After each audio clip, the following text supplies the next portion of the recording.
Hello, everybody. This is day 15, no covert narcissist, and today's been a really, really hard day for me because we had court yesterday, and of course I was anxious for the truth to come out and to get custody back of my son, which I lawfully had. And I still don't know, so the anxiety's killing me.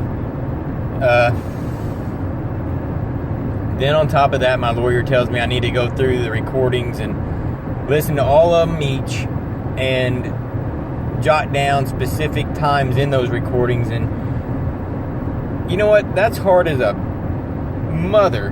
You know, it just brings up so many memories in so many different ways. And the ones I was listening to today was when she was trying to do what she called working on the relationship, where she was saying she was putting in work and all this kind of crap, but she wasn't. It was just a lie. But it threw me back in that mindset of, man, I really fucked up. I really should go say I'm sorry. I should try to fix this. And it screwed me up for most of the day. I mean, it really brought me low.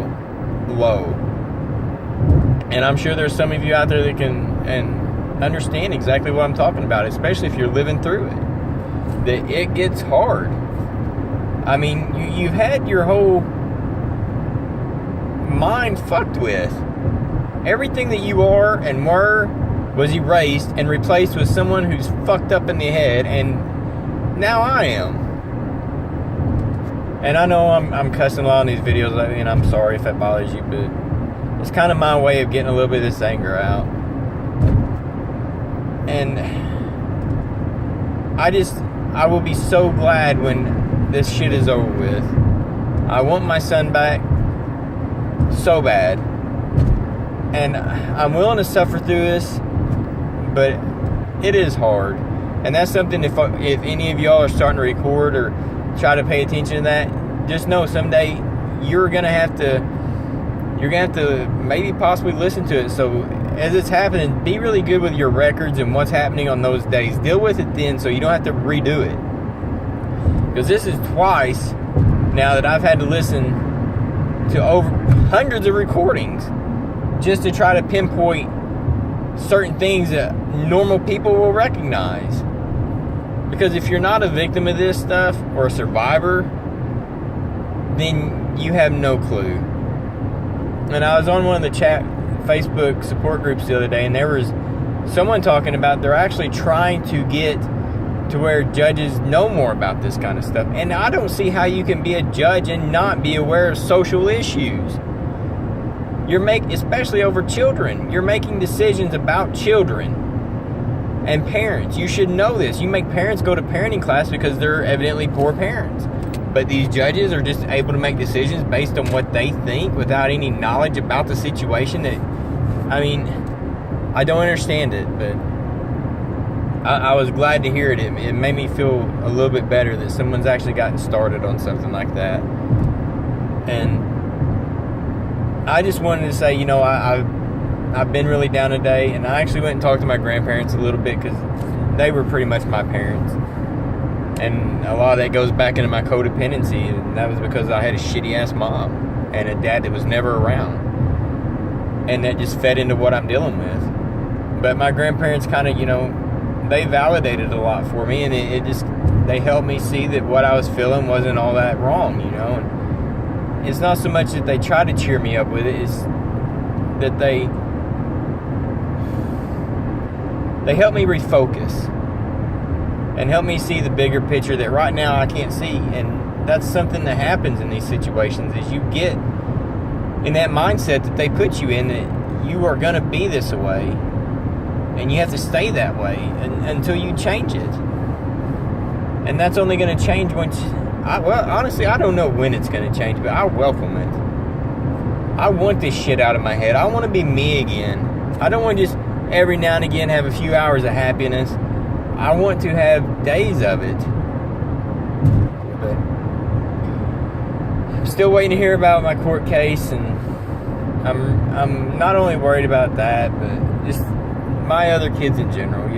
Legally I have no right to them. I've raised them since they were months old, and some even before they were born. That's just how the situation happened when I got with my ex-wife. But And that was one of the first lies she told me, is that one of the kids was mine, and it turned out a blood test didn't reveal that.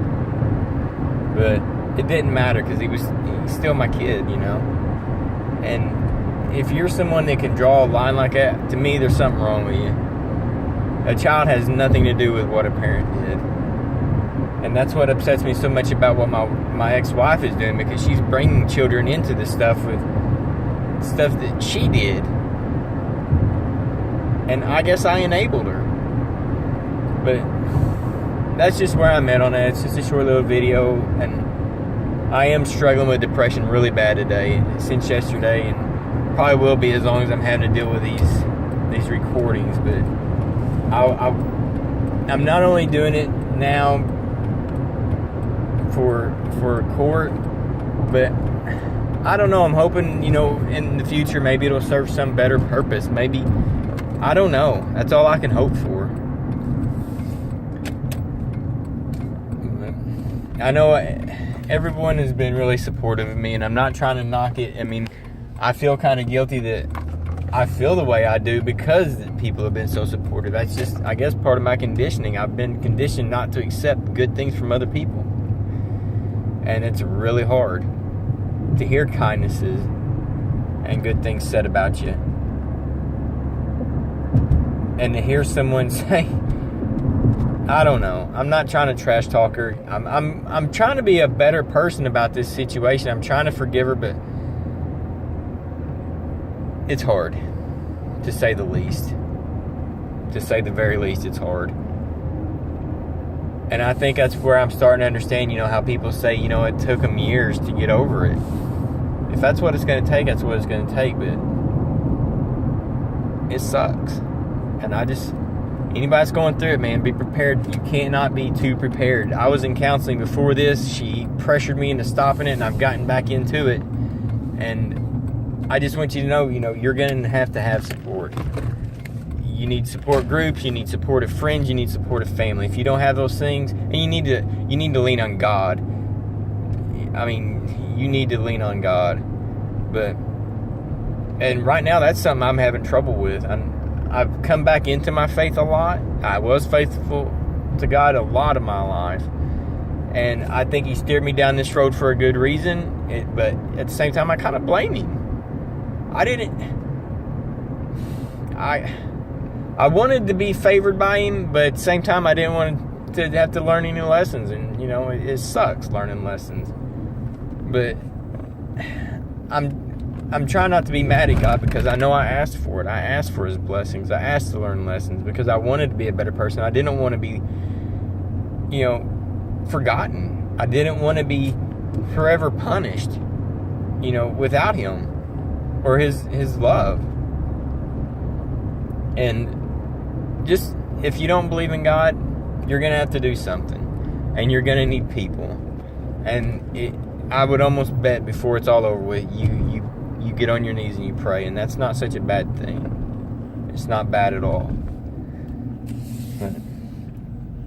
I've also had a lot of requests on Instagram. Not Instagram, crap. I'm new to all this kind of crap. But on Snapchat, because my daughter's on there, and that's the only way I can really talk to her right now when I'm not around her.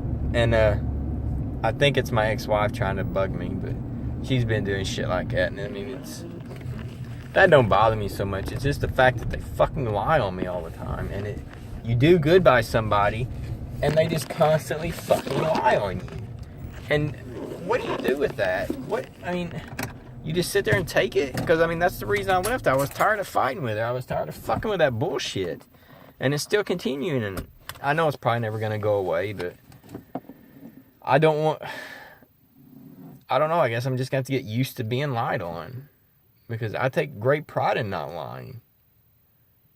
I mean, it's something I find a lot of honor in. And I don't know. I guess I'm just old school. I believe that there is honor and responsibility, and a man should be that way. And that's one reason I stayed so long. And I'm sure that's probably one reason you people have put up with everything you've put up with. But knowing something and hearing something are two different things. And knowing something and feeling something are completely different too. But I could use your prayers, because right now, guys, I'm really struggling. Thank y'all.